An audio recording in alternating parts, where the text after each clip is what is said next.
So today we're diving into a really dark and, honestly, a pivotal moment in history, the 1346 Siege of Kaffa.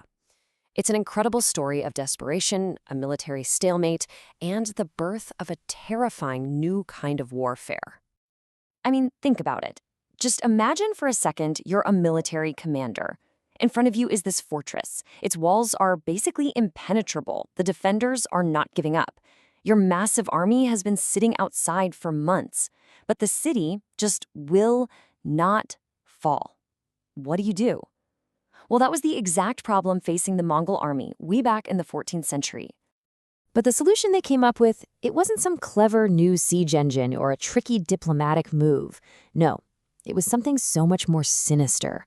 Something that rained down on the people inside that city and changed the course of the siege, and maybe history forever. Okay, let's get right into it. To really understand what happened, we need to talk about the weapon itself. And this is where the story takes a truly gruesome, unbelievable turn. Yeah, you heard that right. The Mongols turned their own dead soldiers into ammunition. They took the bodies of their men who had died from the plague and they hurled them over the walls of Kaffa. The goal here wasn't to break down the stone walls, it was to break down the people inside with an enemy they couldn't even see. But how on earth did it come to this? I mean, an act of such horrific desperation doesn't just happen in a vacuum. To really get why the Mongols would do something like this, we've got to rewind a little bit and set the stage.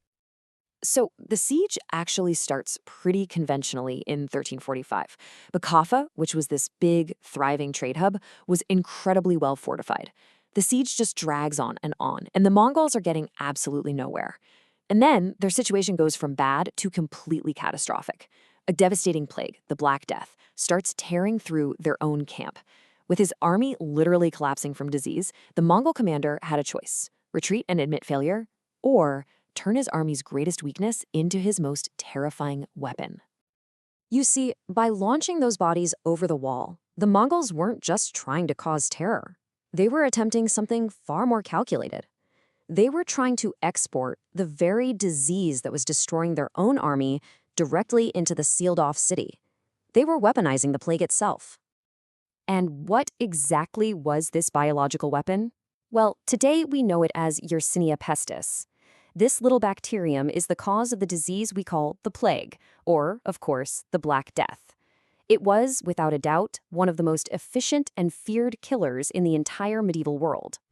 And the lethality of this weapon is it's staggering. Back then, the bubonic plague had an estimated mortality rate somewhere between 30 and 90% for anyone who got infected and didn't get treatment.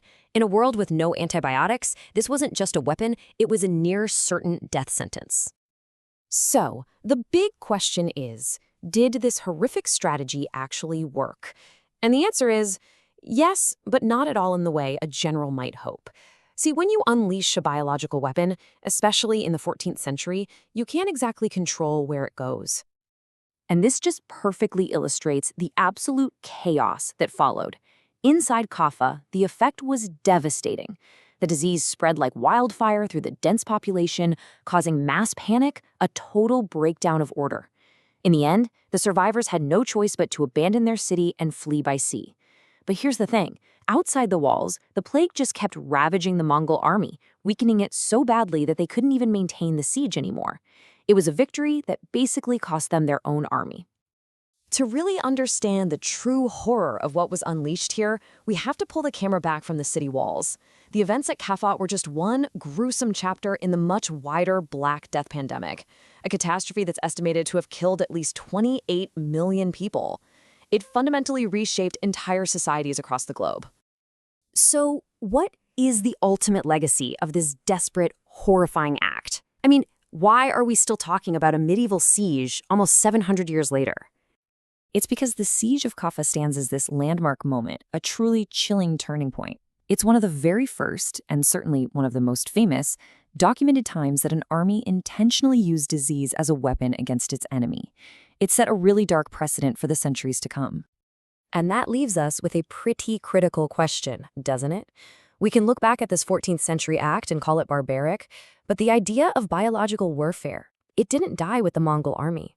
It has evolved. And it forces us to ask, nearly 700 years after bodies were first flung over a city wall, what have we truly learned about the consequences of unleashing an enemy we can't see and can never, ever fully control?